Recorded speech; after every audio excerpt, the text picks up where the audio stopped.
Kita lihat banyak orang, semoga Allah berikan hidayah, yang berfaham liberal, berani mengatakan bahwasanya semua agama itu sama. Semua agama bisa masuk ke dalam surga. Sampai-sampai saya pernah berdialog sama salah satu doktor dari UIN.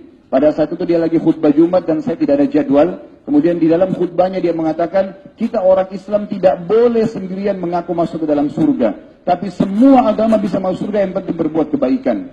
Subhanallah. Dia turun dari mimbar, jemaah sekalian, saya datangi lalu saya mengatakan, mohon maaf Ustaz, tadi Anda mengatakan bahwasanya semua agama bisa masuk surga ya? Lalu dia pertama menanyakan kepada saya, ini ciri orang-orang liberal. Mereka berusaha untuk mencari titel tertinggi secara akademik, doktor atau sampai profesor, agar tidak mudah untuk didialogi oleh orang-orang yang dianggap awam. Atau pada saat mereka mengeluarkan sebuah statement, maka dianggap susah untuk didialogi karena dia seorang doktor. Lalu saya bilang sama dia, waktu itu kebetulan saya sudah susun disertasi saya. Lalu saya mengatakan, saya tidak jauh dari Anda. Pada saat dia bilang, Anda ini siapa? Titelnya apa? Lalu saya mengatakan, saya tidak jauh dari Anda. Tidak usah tanya titel. Saya ingin tolong berikan penjelasan kepada saya, bagaimana pendapat Anda dengan firman Allah SWT dalam surah Al-Bayyinah. Berikan penjelasan pendapat Anda sendiri. Tidak usah pendapat ulama. A'udzu billahi minasyaitonir rajim. Innal ladzina kafaru min ahlil kitab wal musyrikina fi nari jahannam khalidina fiha. Allah berfirman, sesungguhnya telah kafir ahli kitab, Yahudi dan Nasrani, serta orang-orang musyrik. Dan kalau mereka meninggal dalam keyakinan tersebut, mereka pasti masuk ke dalam api neraka dalam keadaan kekal.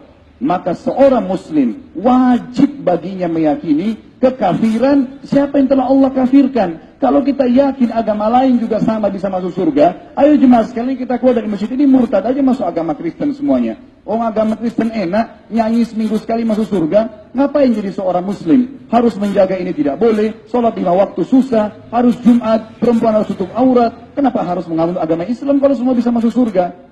Dia nggak bisa jawab. Lalu saya bilang sama dia, baik, kalau Anda tidak bisa jawab ayat itu, jawab coba hadis Nabi SAW dalam riwayat Imam Muslim dengan sanad yang sahih. Kata Nabi SAW, tidak ada seorang pun dari Yahudi, Nasrani, disebutkan cirinya orang Yahudi Nasrani orang-orang yang beriman sama Allah, tapi tidak mengikuti risalah Nabi Muhammad SAW. Apa kata Nabi? Tidak ada seorang pun dari Yahudi, Nasrani, dan Majusi, semua penyembah api, yang mendengarkan saya diutus menjadi nabi, lalu mereka tidak mau beriman pada risalah saya, dan mereka meninggal dalam keyakinan tersebut, jelas meninggal dalam keadaan Yahudi, Nasrani atau Majusi, kecuali pasti masuk ke dalam api neraka.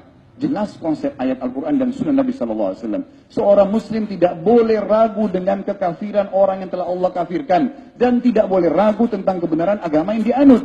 Lalu kemudian dia tidak bisa berbicara. Seorang doktor yang memang sudah sering jadi dosen seharian di UIN, mengajarkan umat Islam, anak-anak kita tentang Islam. Mereka mengatakan semua agama bisa, sama semuanya masuk surga. Lalu dia bilang sama saya karena tidak bisa jawab, dia bilang begini, akhi, bagaimana perasaan mereka kalau seandainya kita bilang seperti itu? Lalu saya ketuk waktu itu lantai yang sedang saya duduk, saya mengatakan, wahai saudaraku, ini bukan masalah perasaan, ini masalah akidah, keyakinan seorang muslim, benar atau salah, malam atau siang, laki-laki atau perempuan, sunnatullah tidak bisa digabung. Kalau laki-laki mau coba menyemuruai perempuan jadi banci, tidak bisa. Dalam agama, sistem Allah ciptakan jelas, pagi atau siang, perempuan atau laki-laki, benar atau salah. Tidak ada digabungin, tidak bisa digabungin benar sama salah. Oh mungkin bisa abu-abu tengah-tengahnya, tidak bisa.